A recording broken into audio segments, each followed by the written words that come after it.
زبان بدن بدون صدا صحبت میکنه. با نام یاد خدای مهربان، محمد پرتوی هستم با مینی دوره زبان بدن یا تنگفت در کنار شما. خیلی خوشحالم که خدای متعال این فرصت رو در اختیار من قرار داد که بتونم آموزشی از آموزش‌ها به شما اضافه بکنم و در این راستا خدمتی انجام بدم. اول بدونیم که زبان بدن یعنی چی، معنیش چیه و چه نشانه‌هایی وجود داره، چرا به درد ما میخوره و این نشانه‌ها در کنار هم چه معنی‌هایی میتونن داشته باشن.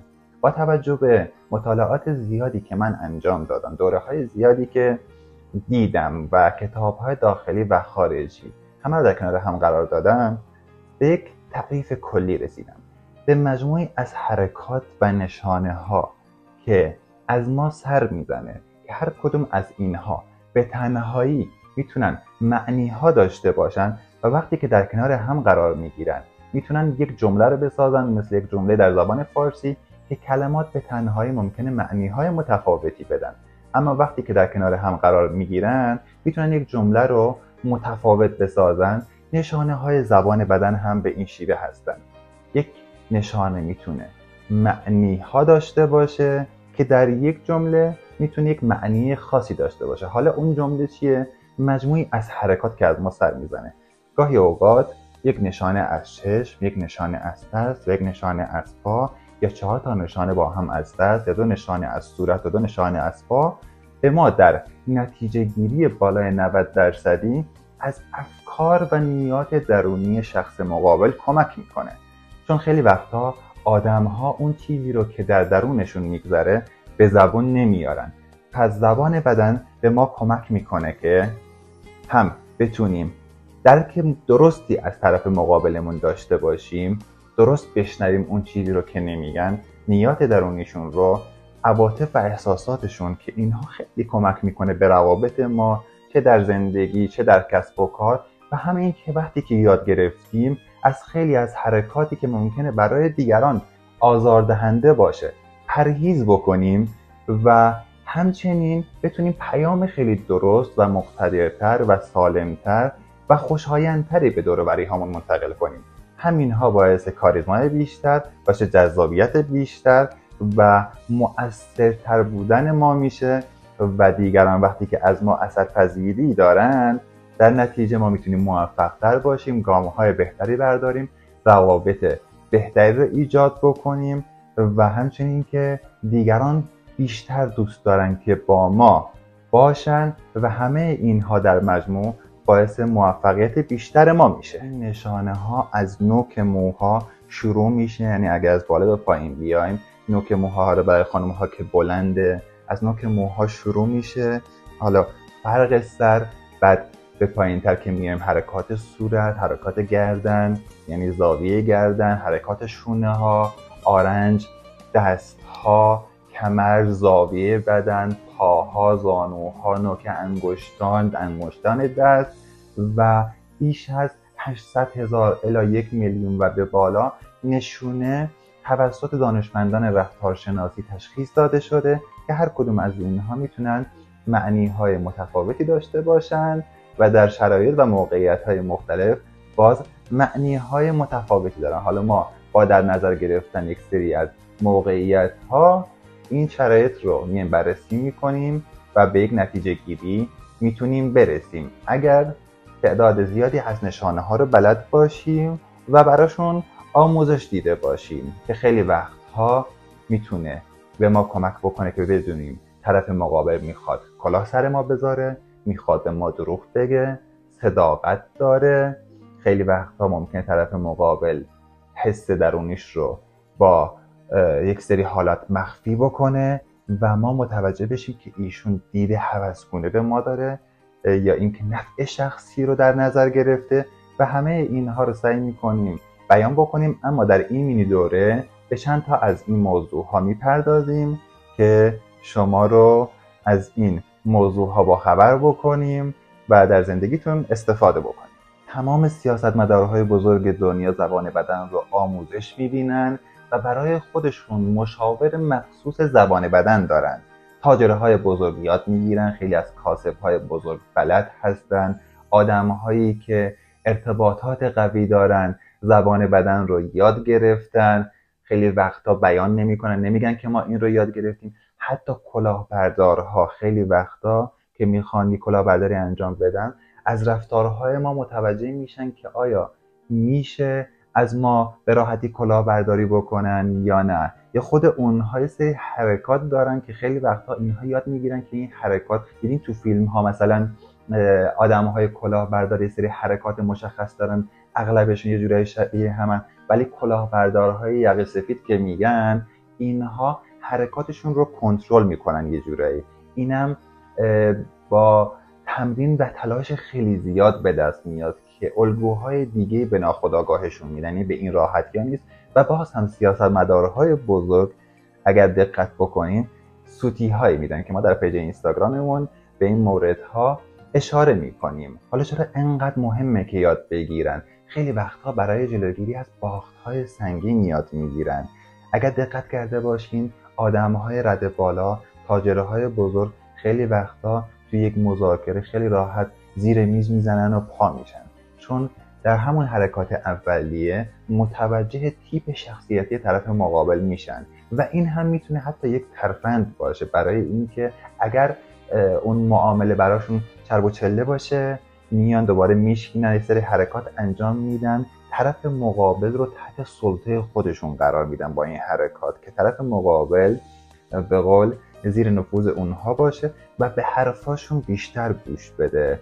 پس ما میتونیم تیپ شخصیتی ها رو متوجه بشیم، میتونیم متوجه بشیم که طرف مقابل الان برای ما میارزه که باهاش مذاکره کنیم وقتمون رو بذاریم یا نه، یا اینکه نه. حتی در روابط هم این چنینه. طرف بعد از 2-3 تا جلسه ای که با حالا معشوقه یا اون کسی که میخواد باهاش ارتباط بگیره متوجه میشه که آیا این طرف آدم راستگویی هست یا نه، آیا قصد مال و املاک این شخص رو داره یا نه واقعا خودش رو دوست داره. حتی ما یه سری حرکات رو داریم، یه سری از نشانه ها رو داریم که اصلا به هیچ وجه کنترل نمیشن. یعنی اگر تو بهترین سیاستمدار دنیا باشی، بهترین شخصی باشی که یعنی از نظر آموزشی که زبان بدن رو کاملا مسلط هستی، باز نمیتونی این نشونه ها رو مخفی بکنی و جلوشون رو بگیری، حتی آگاهانه و با تمرین خیلی زیاد.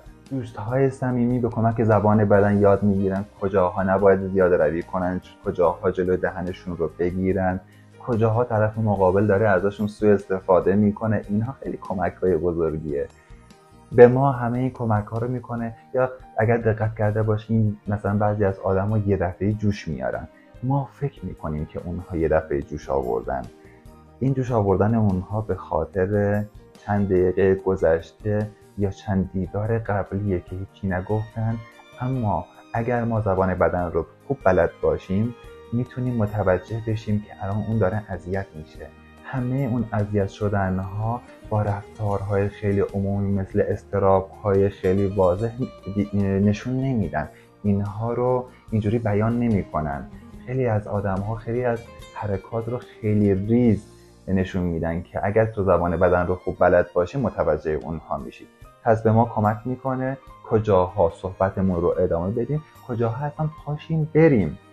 و همه اینها به ما کمک میکنه که سنجیده‌تر رفتار بکنیم و این سنجیده رفتار کردن باعث میشه که ما اعتبار بیشتری به دست بیاریم، آدم‌ها بیشتر ما رو دوست داشته باشن. و همه اینها برای مایی که دید صرفا شخصی نداریم و نداشتیم، نه اینکه صرفا بخوام دید شخصی داشته باشیم، برای ما اعتبار میاره و اعتبار برامون آینده رو میسازه.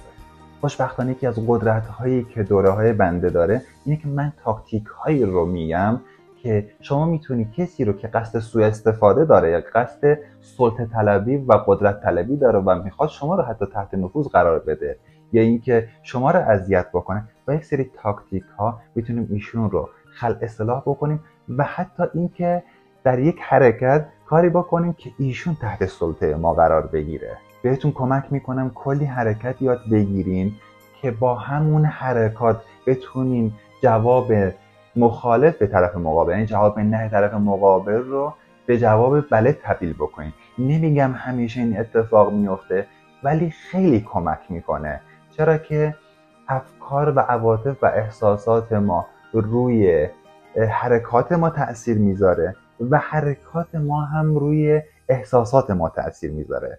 و خیلی جالبتر از اون، تحقیقاتی نشون داده شده که حرکات و رفتار ما به صورت ناخودآگاه تأثیر روی طرف مقابل هم میذاره و تو اگر بلد باشی چه حرکاتی رو کجا به کار ببری، میتونه کمک بکنه که طرف مقابل هم همراستا با تو پیش بیاد، یا اینکه کم کم همگرایی داشته باشه با اون چیزی که تو توی ذهنت هست و اینها باز کمک میکنه که ما به نفع دو طرفمون، نمیگم به نفع صرفا خودمون، چون اگر صرفا به نفع خودمون بخوایم کاری رو انجام بدیم در آینده آدما متوجه میشن و اون موقع اعتبار ما خدشه‌دار میشه. اما ما اگر بتونیم یه سری کارها رو انجام بدیم که هم طرف مقابل خوشحال باشه، راضی باشه و هم ما، اینجوری هم به نفع خودمون بوده هم به نفع ایشون بوده و کسی هم متضرر نشه. حالا هدف ما اینجوریه که دوستان چطوری استفاده میکنن دیگه، این اختیار با خود دوستان هست.